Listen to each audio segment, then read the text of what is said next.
You hear your name before you hear anything else. A smell hits first.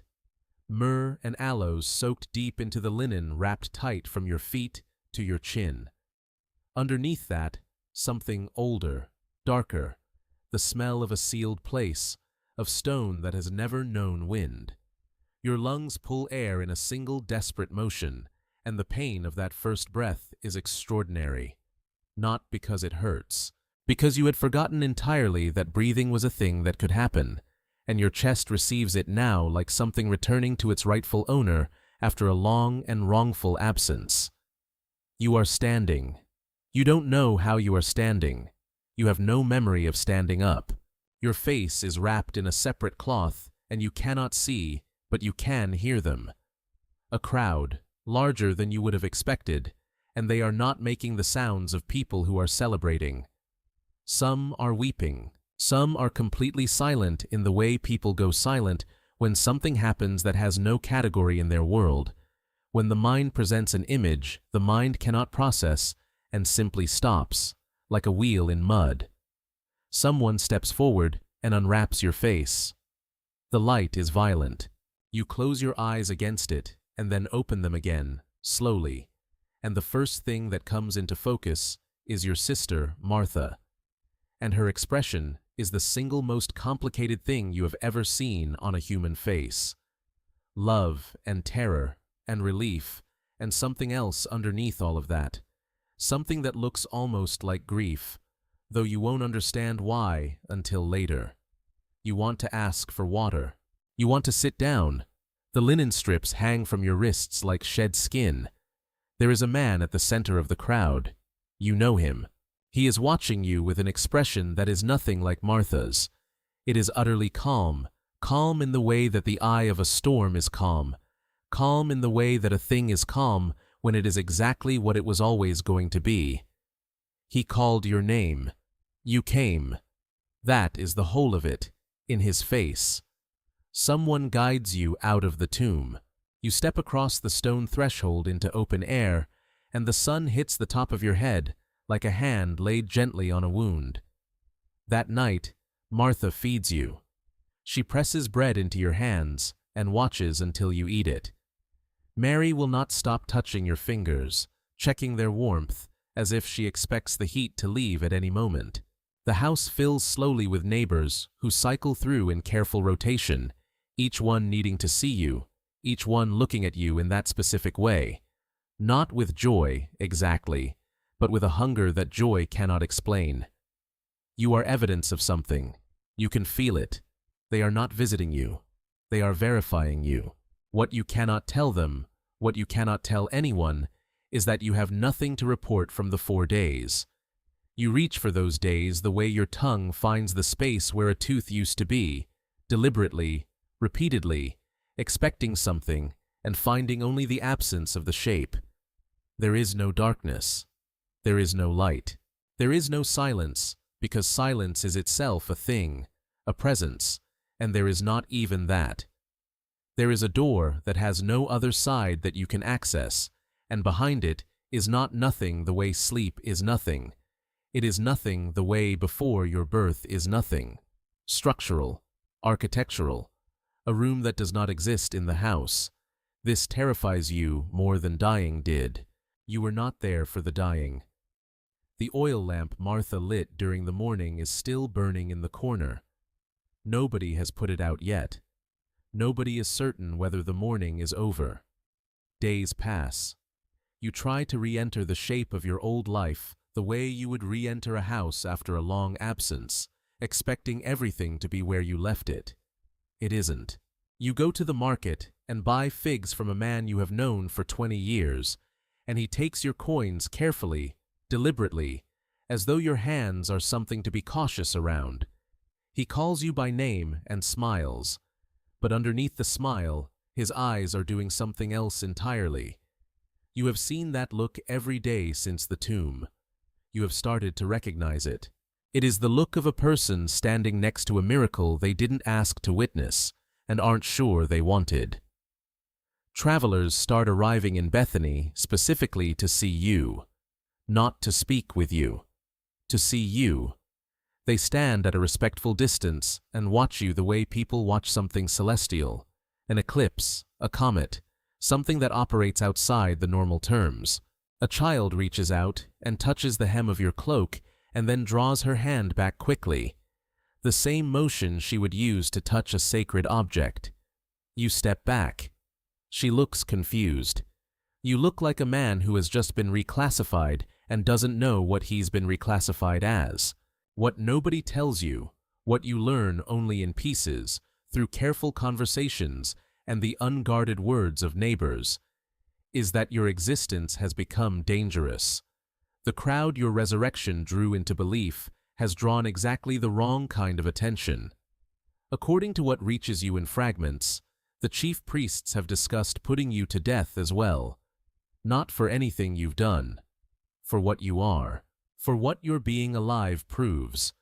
You are a man walking around Bethany, eating figs with a death sentence attached to his continued breathing, and the sentence was handed down by the people responsible for the temple. And it is because a miracle happened to you without your consent. You cannot sleep the way you used to. Before dawn, you go to the roof and watch the sky go from black to purple to gray, and you stay until the stars at the edge of the horizon fade one by one. You watch them go with a new attention. Since the tomb, you have been hoarding sensation in some wordless part of yourself. The cold of the stone beneath your feet, the specific gravity of air in your chest at this hour, the smell of dew on flat clay rooftops. You are memorizing the world as if for an exam you already know is coming. 6 days before Passover, there is a dinner in his honor at the house of Simon. You are reclining at the table when Mary brings the nard, pure spikenard in an alabaster jar, 300 denarii worth, a laborer's wages for an entire year, broken open and poured across his feet. The scent fills the room immediately, dense and sweet and ancient, and your body responds to it before your mind does. You know that smell. It was in the linen. It was in the sealed stone room. It is the smell of preparation for burial. You hear him say quietly that she has done this for his burial. The word drops into you like a stone into a well, and you count the seconds before you hear the bottom. You say nothing. What would you say? You have been to the place he is naming and returned from it carrying nothing.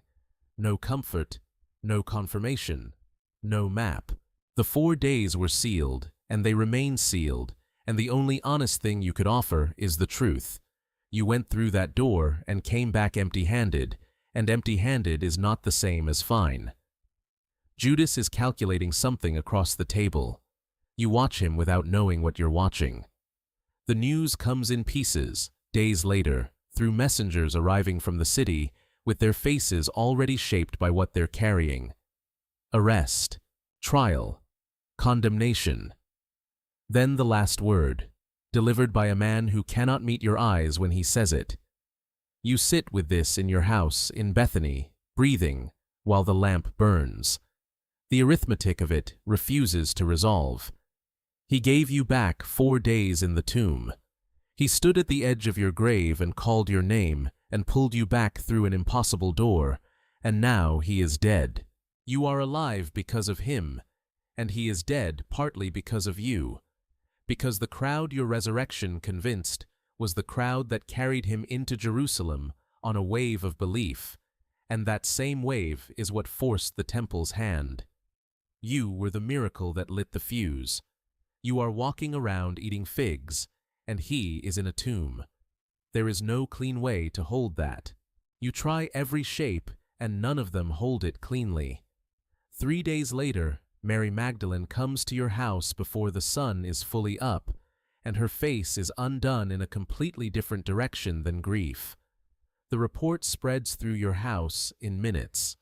The stone moved, the tomb empty, and then the sightings, plural, contradictory in their small details, but identical at the center. He has been seen, speaking, recognizable by his hands. You sit with this for a long time. You know what an empty tomb means from the inside. You know exactly what it means to be called back through that door, because it was done to you. And you know, with a certainty that does not require witnesses or verification, because it is written into the specific experience of your body, that what is being described is not a story. You know the difference between rumor and fact when the fact has happened to your own chest. But here is what stops you. Here is the thing that sits in the room with you and refuses to leave. You were raised. He rose. Those two words look similar from the outside, and they are separated, on the inside, by everything. You were called. Someone stood at the threshold and spoke your name and pulled you through. He went through the door himself, from the inside, without anyone standing on the other side to call him. You were a passenger. He was the road. You spent 4 days in the place where nothing was, and came back knowing nothing. He went through the same door and came back as the answer to a question you didn't have the language to ask yet. Years pass. The shape of ordinary life reasserts itself, slowly, imperfectly, with the specific stubbornness of ordinary things. Your sisters argue about domestic matters. You repair a cracked wall. You go to the market. The pilgrims thin and then stop. Bethany becomes just Bethany again, which is the best thing Bethany has ever done for you. According to the accounts that survive, Lazarus never wept again after the resurrection, not because nothing was sad, because fear of death, which is the engine of most human weeping, had been permanently removed. You had been to the end of that road.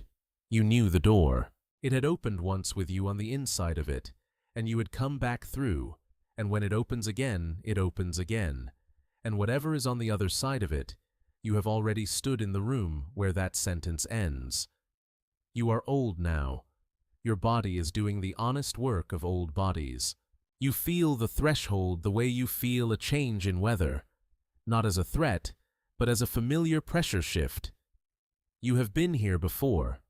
You know this door. You close your eyes, and somewhere, just below the level of sound, you wait to hear if anyone is going to call your name. The miracle was never about you. It was about what came after you, and what came after you came through the same door under its own power. You were the footnote. He was the point. Somewhere right now, someone is alive because of what someone else went through to bring them back, and they are still trying to figure out what to do with the air they've been given. If you want to see more, click the video on screen now.